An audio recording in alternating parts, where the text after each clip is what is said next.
Paul Sims is Yes. an Emmy-nominated writer from What We Do in the Shadows, which had a breakout year with Emmy nominations this year. I'm Matt Noble at Gold Derby, here to ask you, Paul, what have you learned about vampires from writing this show?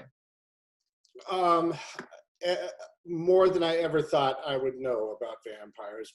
From the very beginning, Jermaine and Taika had spent so much time making the movie first, and then, then when it came to the show, they had discussed and debated and researched everything about vampires. So a lot of what I learned was from pitching ideas and having Jermaine say, no, vampires don't do that.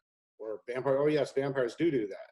Vampires don't eat slugs or beetles, but they do, and they don't drink blood from a victim that's already dead. All sorts of things that I didn't know. Ah, there you go. What it was a real breakout year for Emmy nominations for you guys on the show. There's 3 writing nominations, comedy series nomination, 1, 2, 3, 4, 5, 6, 7. I'm just counting them to make sure I'm going to write 8 nominations for the series. What was that like, Emmy nomination morning, Paul, for you and the whole crew? It was definitely a surprise. We're very proud of the show, but it didn't feel to us like the kind of show that gets nominated for Emmys somehow. I don't know, but so it was a big surprise, and also there was I was asleep when the nominations happened, but and there was a genuine feeling that my wife and daughter, who were telling me about this, had made a mistake. But that woke me up, and I checked myself, and then double checked to make sure that it wasn't a mistake.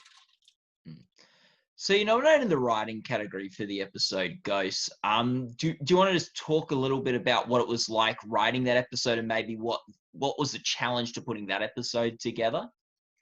The biggest challenge in that episode was not the writing, I think, but the production. I mean, usually when I'm writing things these days, I've been doing this for a while, and I have in mind what it's going to take to actually film them also. So when I'm writing, if I'm writing something and I think, I'll put a scene in here where the characters are driving, I'll stop and go, I hate it that those are so hard to shoot with the people in the car and the tow rig and everything. Let me just set this someplace else. Or if you're writing a scene that has, 100 extras, you're like, the continuity is so hard. I'm not going to do it. But with the Ghosts episode, I thought, I'm just going to not think about how we're actually going to accomplish any of this, and I'll just write something that'll make the other writers laugh.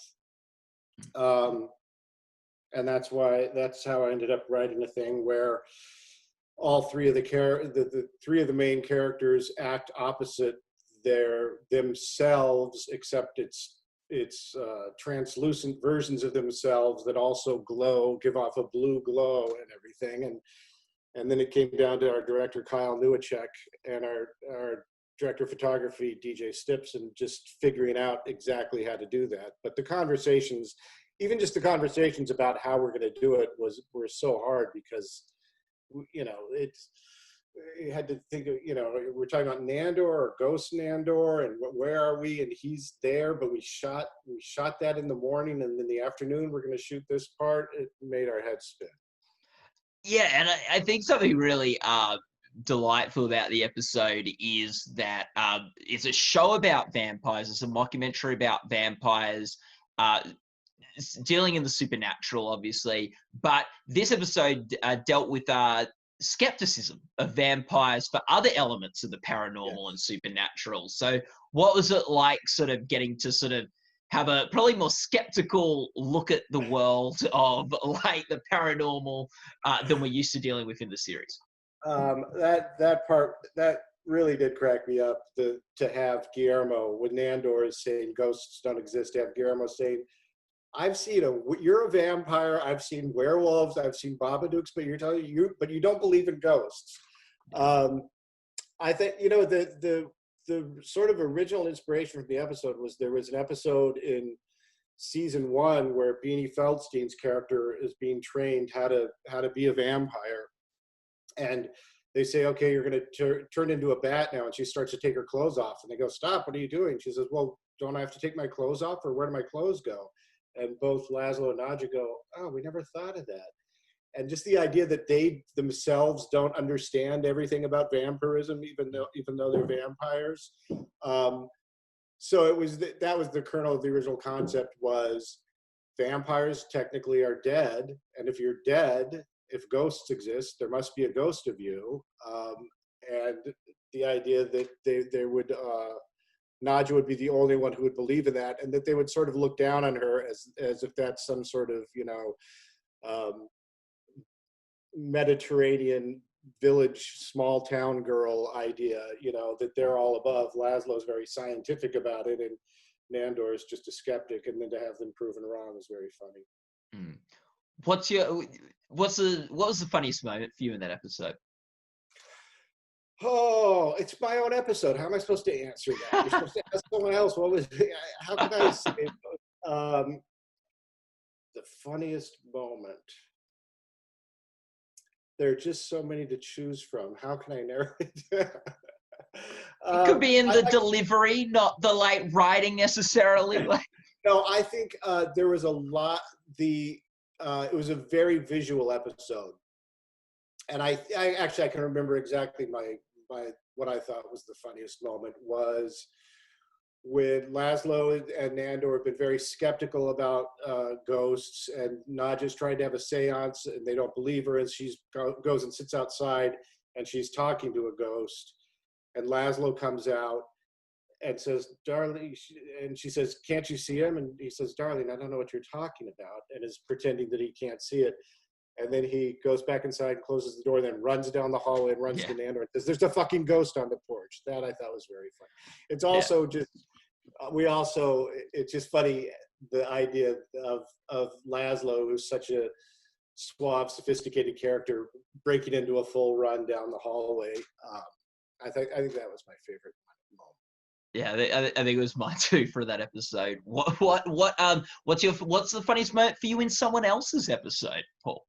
Oh, there's so many. In the Jackie Daytona episode, I think there's so many.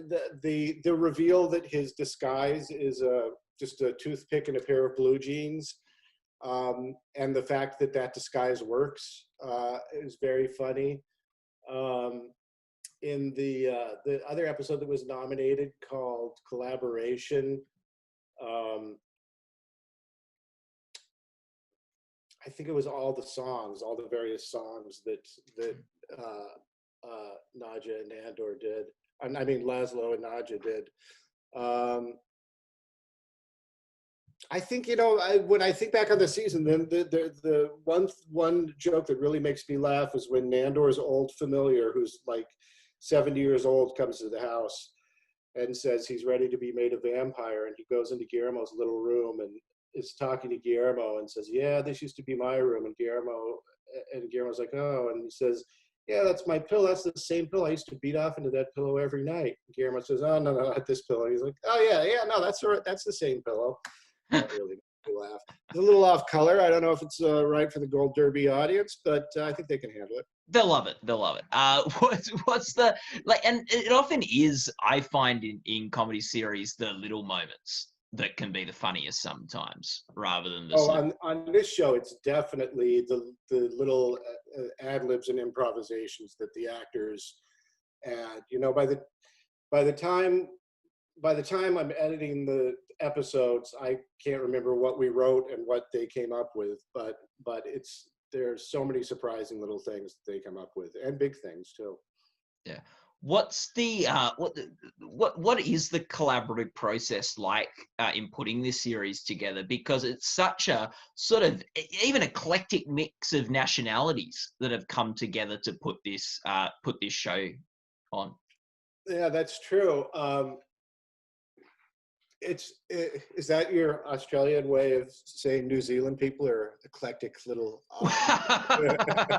Maybe a little. But you've also got you got British people on the show, New Zealand influences, European. You're filming Canada. There's a real It is a worldwide production. No, it's fun. There's sometimes we have to pause and explain to each other what our slang terms mean, but but generally somehow we muddle through. I mean, I'm always surprised that for Laszlo, for Matt Berry will write, or I just think about it in terms of my writing, I'll write something that sounds British, and I wonder when he reads it if he's thinking like, oh, this is, when someone does a fake Australian accent, I'm sure it grates on your ears. But he also really leans into the Britishness and adds things of his own, many of which I don't understand, but they sound funny to me, so that works, Mm. Yeah. What you worked a bit on Flight of the Conchords as well. What's sort of been different in working with Jermaine on this series? It feels pretty much the same. I mean, the harder part with Conchords was felt a little more of a puzzle sometimes, because they had all these songs, and then it was a matter of figuring out which 2 or 3 songs would go in an episode and how to build a story around those songs that would, lead you into each song. With this, it's more, planning out the stories ahead of time without having to worry about that. But there's still a little bit of the same thing where we'll do an episode and we'll have an idea, or Jermaine will say, I really want a visual scene where this happens and something where this happens. And then it's a matter of figuring out, all right, well, how do we incorporate both of those in a way that makes sense? Yeah. And this is I believe this is your 9th Emmy nomination for for various projects, correct? But I think that's right. It might be. It feels like a first. I mean, it feels like a first one. I think when I was a writer back at Letterman, we got nominated for an Emmy once, and I think Larry Sanders did, but that might have been after I had already left. News Radio never got anything except for wardrobe design, and Atlanta, I got nominated when it got nominated for Best Show, but I feel like with that show that they do it themselves, and I just, look over their shoulder and laugh and go, that looks good, So this one, it felt very satisfying. Yeah, this is like your first like individual nomination, I guess, where Yeah. But what from someone who has worked all the way from writing on Late Night with David Letterman all the way through those series you just mentioned, what's something you've learned about writing in that time? I guess the main thing is that you can't wait till inspiration strikes, or you can't wait till you feel funny. You just have to sit down and do it. I mean, that was what I learned at Letterman, and it's helped me subsequently through everything, is you got to sit down and do it, and do it every day, and set yourself a deadline, and almost stick to it. But I think when people are starting, they often think like, oh, I'm not in the mood, and I've got to wait till I feel inspired. But once you approach it more like exercise or jogging, that you have to force yourself to do it, and the more days you do it in a row, the easier it gets. I think that's my weird sort of sports athletic jock metaphor for writing. What with that, and putting sort of season 2 of the show together more broadly than just like the specific episodes, we saw this season Guillermo have this is he a vampire slayer, and sort of wanting to be a vampire, and his sort of family heritage. What's it like sort of weaving sort of season-long storylines, or even probably longer lasting than season-long storylines, into the show? We always wanted to make sure with the show that each episode was like comprehensible on a standalone level. Like, you know what I mean? I think a lot of TV shows these days are very serialized, which is fun if you want to binge all 10 of them in a row. But it also, I like old-fashioned TV shows like the Bob Newhart show or Mary Tyler Moore, where you could tune into any episode in any order and understand it. So we've tried to make sure that, whatever season-long story arcs we tell are, I don't know, comprehensible. Yeah. You know what I mean? Like you don't have to have seen anything before this to get it. But, even that's like, inflating our own self-importance. It's a show about vampires. It's not like you're not gonna. It's so silly that if you need to see the episode before the one that's airing to understand what's happening, then we obviously have done something wrong. Yeah. Yeah. What like reflecting on it, what do you think is special about this show? Every show, there's something special about every show. Yeah. This one, I think it's just how silly and stupid it is. It's not, I mean, I like all sorts of shows, but this one has been fun to write just because there's no underlying seriousness or reality or authenticity to it. It's just about being silly and funny and stupid. Yeah. That's nice. And about being silly and fun and stupid, what do you think's a moment in the series that encapsulates that spirit of the show?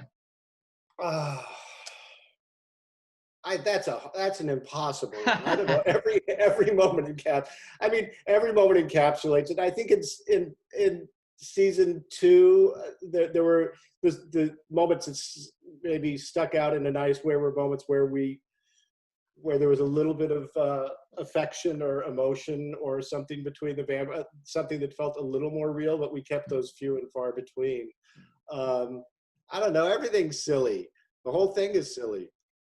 Yeah. Is there a member of the cast or crew that you think encapsulates fun and silly and stupid particularly well? They all do. I mean, yeah. Kayvon playing Nandor is just so. He's first of all, he's such a professional, prepared actor, and just his big booming voice. But the fact that he's sort of, you can feel that he's internally a little timid. Matt Berry, speaking of voice, is just anything he says is funny. Natasha playing Nadja is so much of what got her the part was an improvised interview, some of which we used later. And then watching her, especially in the Ghosts episode, acting opposite herself and being so quick and overlapping the two characters, I thought was almost like a magic trick. It was so good. And Guillermo being sweet and sort of, giving his looks to the camera and conveying so much emotion and frustration silently is great. And then Mark Proksch is just the combination of Mark, as funny as he is, and the concept of the energy vampire. It's like a part that feels like a part that was made for him, and his ability to improvise things that are incredibly boring and yet be funny while he's improvising boring things is really something to behold. Yeah. Season 3, from what I understand, is sort of currently being written while you're all over in different parts of the world. Without spoiling anything or giving anything away, what's something that you sort of like? What's something that sort of is helping guide that process for you guys? I'm looking here at the big board full of note cards. Feel free to just flip the camera around if you want. I think, there's an interesting thing, not that we set out to do this, but as I'm looking at all the scripts that everyone's writing right now, season 3, there's a real undercurrent of, in different ways, the vampires sort of starting to question whether it really is the greatest thing in the world to be a vampire, and having their frustrations about sort of the loneliness and the frustration of eternal life, and questioning things, I guess is what it would be, which sounds incredibly boring, but whatever. Yeah, no, that's good. What was I going to say? Oh, yes. Later this morning, Paul, I am interviewing your colleagues, but I guess now rivals in the writing category. Oh, yes. Yeah, Sam and Chris. Do you have any questions you'd like me to ask them? Are you? Yes. Ask them. Ask them, and they know this, but ask them how they feel about the fact that when I was filling out my own Emmy nominations ballot, I just started to vote for Stephanie's Jackie Daytona episode, and just that was going to be the only one I voted for. And my wife said, "What are you doing?" I said, "Well, the fewer you vote for, the more of a chance you have." She's like, "But you got to vote for your own episodes because, that's not right." I'm like, "Fine, well, I'll vote for mine and I'll vote for Stephanie's, but I'm not going to vote for Sam and Chris's." And that's how your ballot ended up. Yeah, that is. I love it. I love it. Fantastic. Well, we'll see. Yeah, I'll see what they think about that. Do you know if they voted for you? I don't know. I hope so. I'll ask them that as well. I'll find out if they voted. If they did, they're suckers and they don't understand strategy. But I guess it all worked out.